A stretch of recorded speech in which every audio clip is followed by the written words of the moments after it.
Salut et bienvenue pour un nouvel épisode des expressions, structures, mots français qu'on utilise très régulièrement dans notre vie quotidienne, que j'emploie avec mes amis, ma famille, des collègues, dans plein de situations différentes, mais que malheureusement on a un peu de mal à apprendre de manière académique, traditionnelle, dans des manuels par exemple. Ok?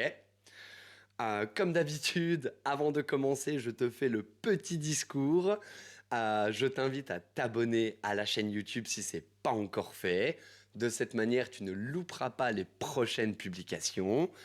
Si tu veux pousser ton apprentissage, surtout en ce qui concerne la compréhension orale du français, regarde les autres vidéos de la chaîne.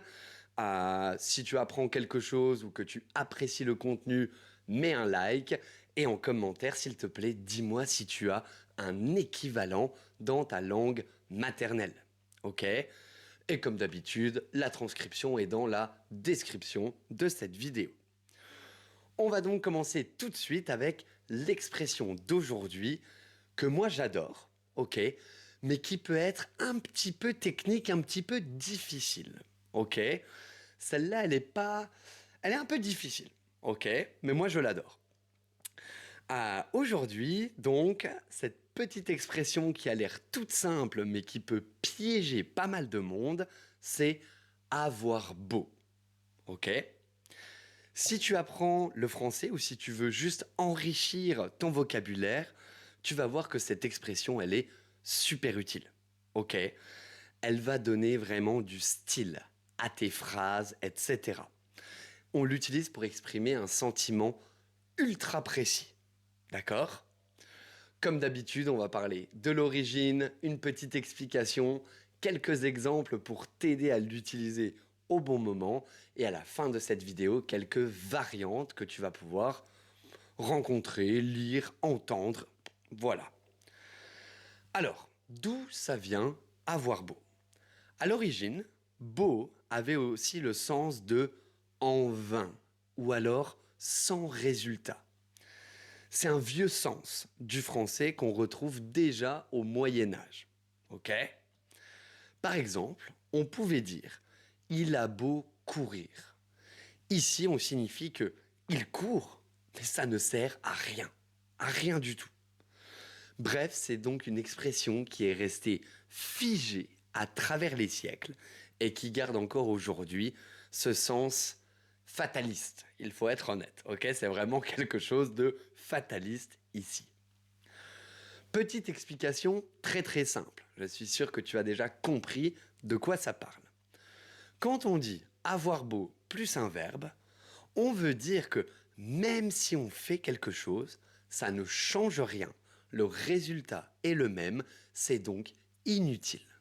Ok?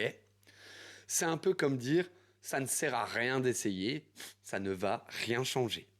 Ok? Grammaticalement parlant, c'est une expression, une structure super simple. Sujet plus avoir beau plus verbe à l'infinitif. C'est tout. Un petit exemple, j'ai beau essayer de me lever tôt, je finis toujours en retard. Ok?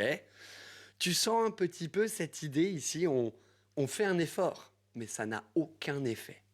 Ok? Quelques exemples très rapides maintenant. En cuisine, par exemple, tu as beau suivre la recette à la lettre, ton gâteau ressort du four plat comme une crêpe. Ok?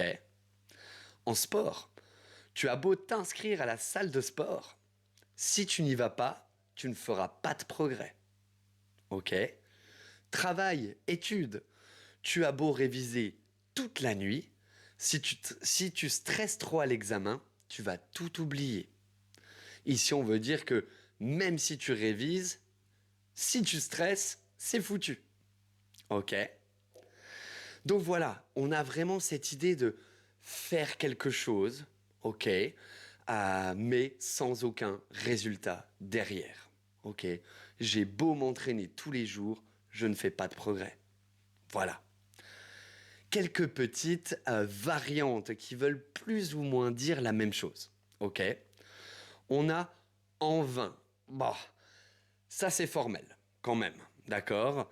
J'ai essayé de la convaincre, mais en vain. Bon, voilà. C'est peine perdue.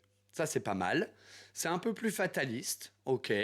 Mais ouais, ça marche, ok. C'est peine perdue, il ne changera pas d'avis. Voilà. Et on a aussi ça ne sert à rien de.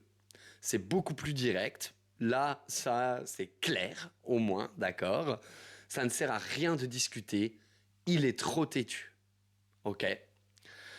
Toutes ces expressions, elles tournent autour de la même chose, faire un effort inutile. Voilà, maintenant tu peux donc utiliser cette expression comme un natif, ok? Je t'encourage à l'utiliser le plus possible, elle est géniale cette expression. Trop peu de personnes la connaissent ou l'utilisent, donc je peux t'assurer que c'est effet garanti dans une conversation, ok?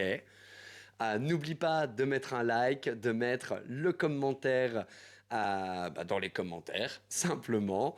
Merci d'avoir pris le temps de regarder la vidéo. Tu passes un bon week-end, tu prends soin de toi et on se voit la prochaine fois. Ciao!